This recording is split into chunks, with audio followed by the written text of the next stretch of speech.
opinión en Bio Bio.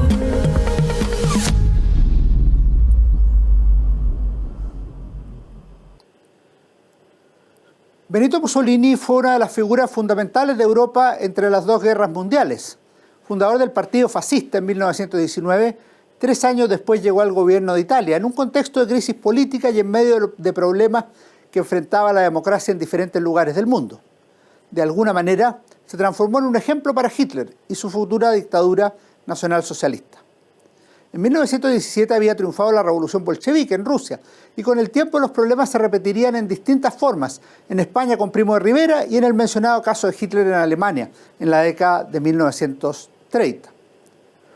Mussolini había nacido en Predapio, Italia, el 29 de julio de 1883, es decir, hace exactamente 141 años. Poco tiempo antes había nacido Lenin, y tiempo después vería la luz Hitler. Los tres serían dictadores fundamentales en el siglo XX.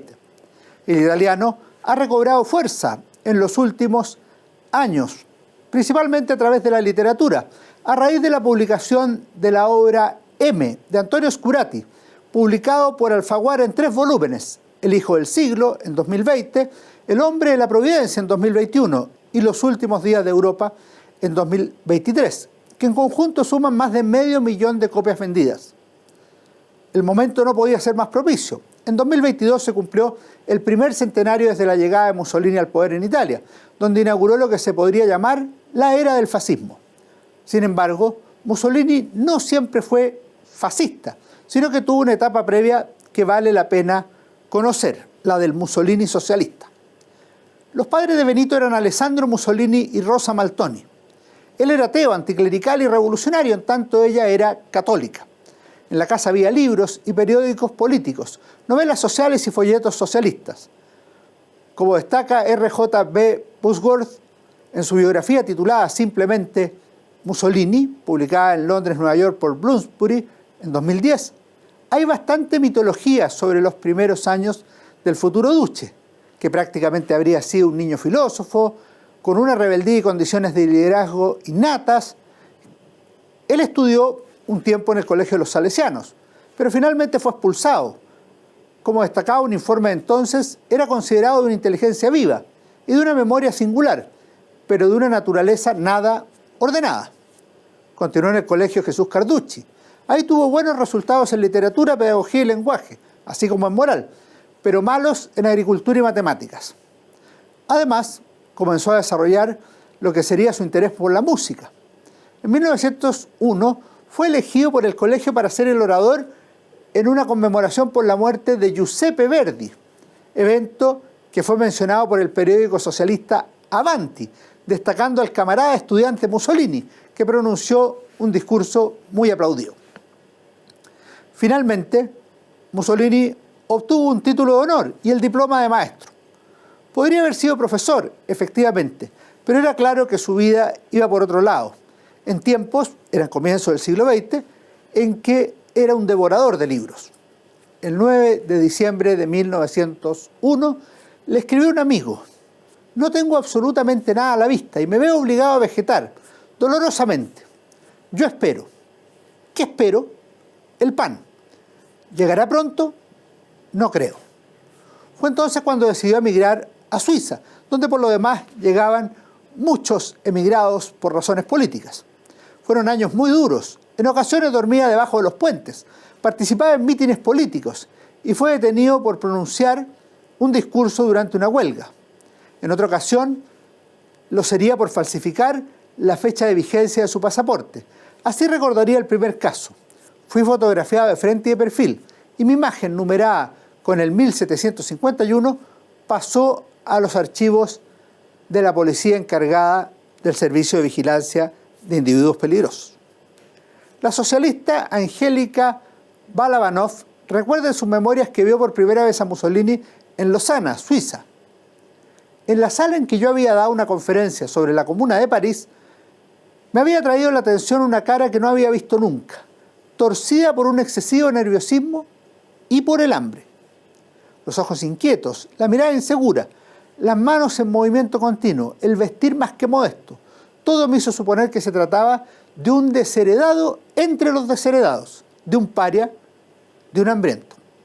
Era precisamente Mussolini, quien se estableció finalmente en Ginebra, participando en debates y mítines, así como escribió artículos y visitó la biblioteca con habitualidad.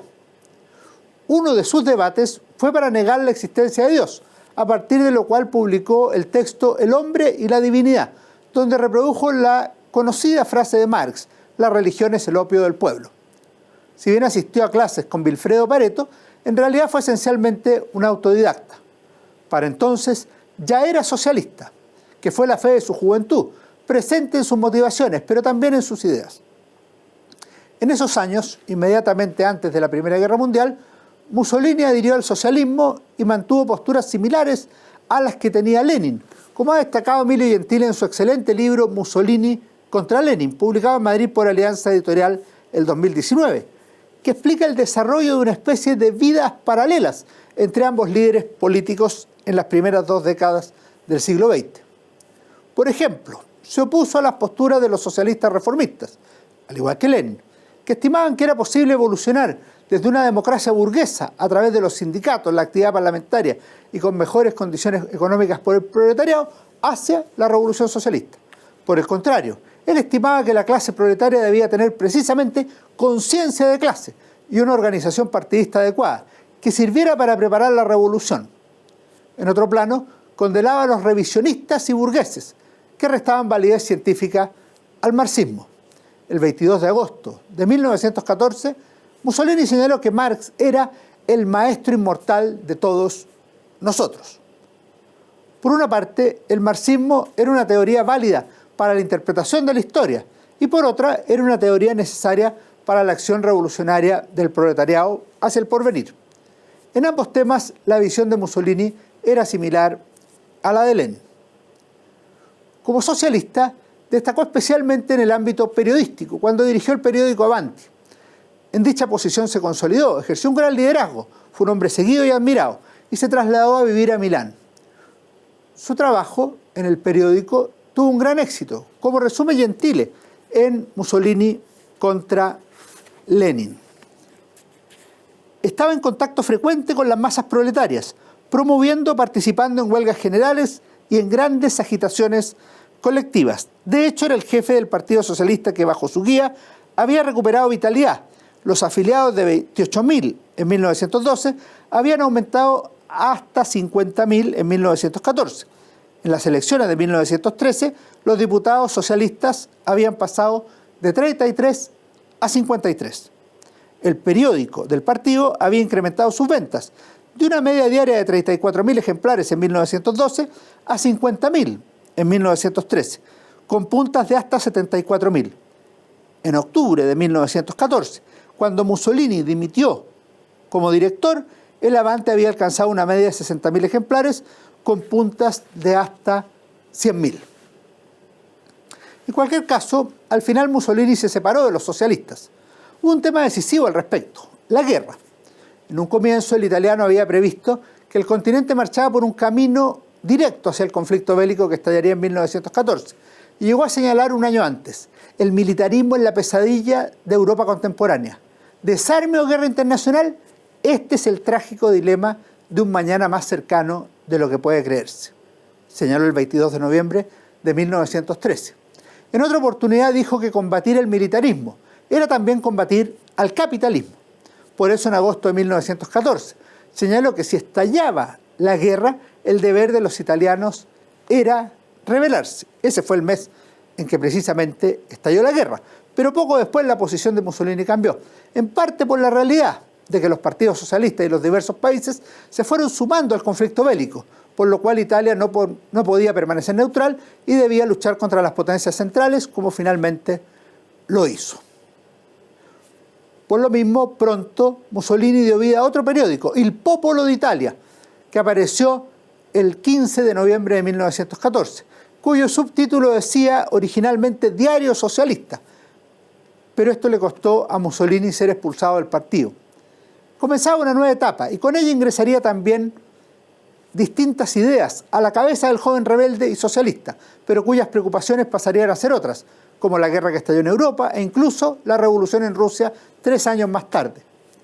En ese tiempo comenzaría a fraguarse el camino que Mussolini descubriría después de la Primera Guerra Mundial, que daría vida al fascismo y a un momento dramático de la historia de Europa, que veremos más adelante en nuestros comentarios históricos en Bio Bio TV. Que estén muy bien, nos vemos. Opinión en Bio Bio.